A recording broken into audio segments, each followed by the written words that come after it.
Indian 2 இப்போதான் first single release ஆச்சு. அதை ஃப்ரெஷ்ஷாக கேட்டுட்டு வந்திருக்கேன். உண்மையாலே ஒரு பெரிய பெரிய சாரி அனிருத்துக்கு. சீரியஸா நான் ரொம்ப ரொம்ப அண்டர் எஸ்டிமேட் பண்ணிட்டேன்னு நினைக்கிறேன். அவரை ஒரு வேலை ப்ரீவியஸ் ஒர்க்கா அப்படின்னு தெரியல. நான் சத்தியமா சொல்றேன், இந்த பாட்டு அதுக்கப்புறம் சொல்றேன். அனிருத் வெறும் விஜய்க்காக தான் பயங்கரமா பாட்டு போடுவாரு, மற்றபடி எல்லாருமே கொஞ்சம் கீழே அப்படின்னு சொல்லலாம். நான் கன்ஃபார்ம் சொல்றேன், விஜய்க்காக தான் இல்லை, கமலஹாசனுக்கு அனிருத் ஒரு விஷயம் பண்றாரு அப்படின்றது மட்டும் எனக்கு தெளிவா தெரியுது. ஏன்னா விக்ரமா அன்எக்ஸ்பெக்டட் ஒரு மூமெண்ட் அந்த மாதிரி தான் இருந்துச்சு. பிஜிஎம் சாங் எல்லாம்.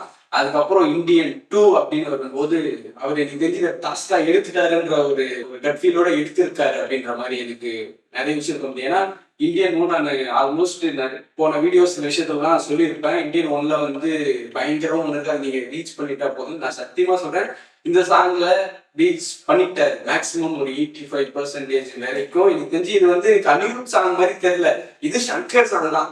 சங்கர் இஸ் பேக் அப்படின்ற மாதிரி நான் தைரியமா சொல்றேன். Shankar is back. So okay, இதுதான் நம்ம எப்போ பேச போறோம். Decoding for Paara song.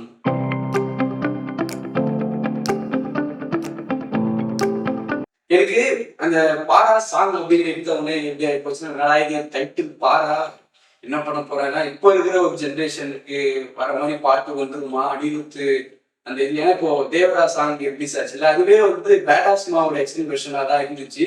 So அதனால நான் கொஞ்சம் ரொம்ப வெயிட் பண்ண இந்தியன் 2 இந்த ஃபர்ஸ்ட் சிங்கிளுக்கு. ஸோ அதுக்காக தான் இப்போ நம்ம சாங் கூட போகலாம். முதல்ல சாங்கோட சிச்சுவேஷன் பேஸ்மெண்ட் நான் எனக்கு தெரிஞ்சு நான் யோசிக்கிறது எப்படின்னா, இந்தியன் 1ல ஒரு விஷயம் இருக்கு.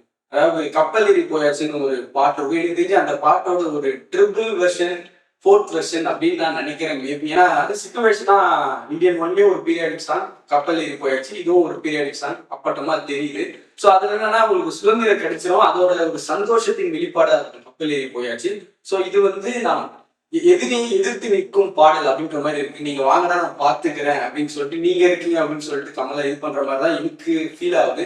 ஸோ பாடம் வந்தாதான் தெரியும் அப்படின்னு சொல்லிட்டு. ஸோ அப்படி இருக்கும்போது இந்த கப்பல் ஏறி போயாச்சோட ஒரு தாக்கம் ஒன்று இருந்துச்சு அந்த பாட்டு கேட்கும்போது. அந்த விவரம் தெரிஞ்சு அந்த பாட்டை நம்ம கேட்கும்போது எனக்கு தெரிஞ்சு எந்தவித குறைபாடும் இல்லாம அந்த பாட்டுக்கு எனக்கு என்ன எக்ஸ்பீரியன்ஸ் வச்சோ அதே எக்ஸ்பீரியன்ஸ் எனக்கு கிடைச்சு. இன்னும் கேட்டா ஒரு 2-3% அதிகமா போச்சுன்ற மாதிரி கூட சொல்லலாம். ஸோ ஃபர்ஸ்ட் பிட் எழுதுன்னு இந்த சாங் ஸ்லோ பாய்சன். நான் கன்ஃபார்ம் சொல்லுவேன், ஒரு ஸ்லோ பாய்சன். சில பேருக்கு எனக்கே அப்படி இருந்துச்சு. ஃபர்ஸ்ட் கேட்கும்போது என்னடான்னு இருந்துச்சு, கொஞ்சம் ரிப்பீட்டடா ஒரு 3-4 வாட்டி கேட்கும்போது கன்ஃபார்ம் சொல்றேன், இது ஒரு ஸ்லோ பாய்சன். அனிருத்துது எனக்கு தெரிஞ்சு எவர்கிரீனா இது நிக்கலாம். ஃபர்ஸ்ட் பீட் எல்லாம் பெருசா இம்ப்ரெசிவா இல்லை.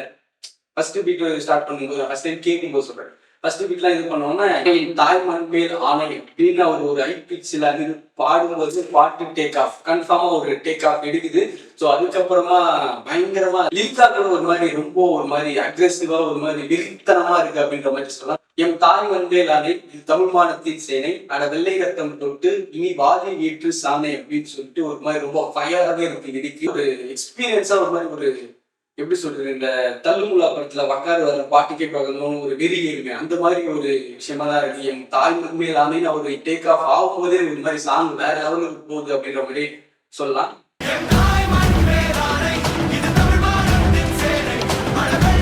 அதுக்கப்புறமா பிஜிஎமா ஒரு மாதிரி கொஞ்சம் இம்ப்ரெசிவா இருக்கு. அதெல்லாம் ரொம்ப எனக்கு தெரிஞ்சு ரொம்ப பீரியடிக் சாங் தான். ஸோ அதெல்லாம் ஒரு மாதிரி போயிட்டே இருந்தாலும் அதே தான் நம்ம கப்பல் ஏறி போயாச்சு ஃபீல் வந்ததுக்கு ரீசன் தான். கப்பல் ஏரியா போயாச்சுன்னு அப்படின்னு சொன்ன உடனே சட்டுன்னு ஒரு டிரான்சிஷன் ஆகும். ஸோ அதே மாதிரி இந்த பாட்டுல ஒரு டிரான்சிஷன் ஆகுது. ஒரு ஃபீமேல் வாய்ஸ் கொஞ்சம் வருது. அந்த டைம்ல பாட்டு எங்கேயோ போகுது. உண்மையிலே எனக்கு ரொம்ப ரொம்ப பாட்டு பிடிச்ச இடமே அந்த இடம் தான். ஒரு மாதிரி பவர் பேக்டான ஒரு சாங்ல இந்த மாதிரி டிரான்சிஷன் செட் பண்ணி அதை கொஞ்சம் மெலடியா செட் பண்றதுன்றது அது ஒரு மாதிரி லிரிக்காவும் ஒரு மாதிரி சூப்பரா இருக்கு. சாங்ல ரொம்ப ரொம்ப இம்ப்ரெசிவான ஒரு இடம் இதுதான். அதுல சங்கரா ஒரு விஷயம் ரொம்ப ரொம்ப ரொம்ப இம்ப்ரெசிவான ஒரு இடம் அதுதான். கண்ணுங்கது இரவு போதாதான் நமக்கு, வெள்ளக்கார நில வான் மீது எதிர்க்கு, ரத்தக்கரை படிச்சா உன் வாரி முனைக்கு, முத்தக்கார வேணும் நம் துணைக்கு அப்படின்னு சொல்லிட்டு இது ஒரு பக்கம் சூப்பரா இருந்தா.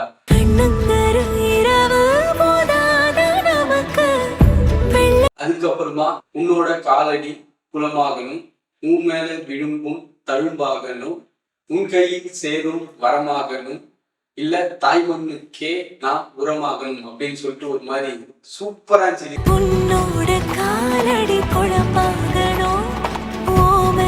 அதே மாதிரி இந்த ஒரு பவர் பேக்டான ஒரு சாங்ல அதுக்கப்புறமா ஒரு மாதிரி லவ் லிரிக்கா ஒரு மாதிரி அடியேன்னு சொல்லிட்டு ஒரு மாதிரி சூப்பரா இருந்துச்சு. இன்னொரு லிரிக் ஒரு சூப்பரா இருந்துச்சு. புரியா வழியே சேல புலியே புலியே உண்மேல் வரிகள் எண்ணி எண்ணி சொல்லட்டா அப்படின்னு சொல்லிட்டு ஒரு மாதிரி வேற மாதிரி இருந்துச்சு அந்த லிரிக்கும். இது வந்து ஒரு மாதிரி லவ் லிரிக் அப்படின்ற மாதிரி கூட எடுத்துக்கலாம்.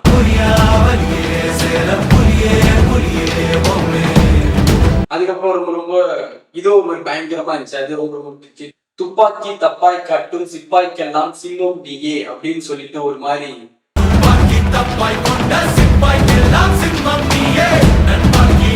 எனக்கு தெரிஞ்சு சூப்பர் பாட்டு. இந்தியன் டூக்கு எனக்கு தெரிஞ்சு இந்த பாட்டுக்கு அப்புறமா ஒரு மாதிரி ஏற்கனவே எக்ஸ்பெக்டேஷன் பயங்கரமா இருக்கு. இப்போ கன்ஃபார்ம் தெரியும்னா எனக்கு பழைய சங்கர் வைப்பு வருது எனக்கு இந்த பாட்டு கேட்கும் போது ஒரு மாதிரி.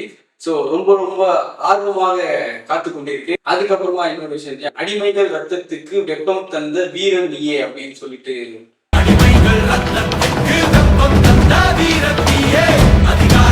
ஒரு மாதிரி ரொம்ப அதான் சாங்கி பவர் பாயிண்ட் தான். அதுல இந்த சென்ட்ரல் பாயிண்ட் வந்து ஒரு மாதிரி சூப்பரா இருந்துச்சு. ஸோ என்னோட இந்த பாட்டோட எக்ஸ்பீரியன்ஸ் வந்து இதுதான். ஸோ ரொம்ப ரொம்ப ஹாப்பி, ரொம்ப ரொம்ப மகிழ்ச்சி, சந்தோஷமா இருக்கு. உண்மையாலே எனக்கு அந்த சங்கர் ஏஆர் ரஹ்மான் வைப் வந்து வித்தவுட் ஏஆர் ரஹ்மான் இருந்து அந்த வைப் வருதுன்னும் போது எனக்கு ரொம்ப ரொம்ப சந்தோஷமா இருக்கு. ஸோ அனிருத்துக்கு ஒரு பெரிய பெரிய நன்றிகளும் வாழ்த்துக்களும் அப்படின்னு சொல்லிட்டு, ஸோ இந்த வீடியோ உங்களுக்கு பிடிச்சிச்சுன்னா லைக் பண்ணுங்க, கமெண்ட் பண்ணுங்க, ஷேர் பண்ணுங்க. முடிஞ்சா பிலிபி சேனலுக்கு சப்ஸ்கிரைப் பண்ணிடுங்க. வரேன்.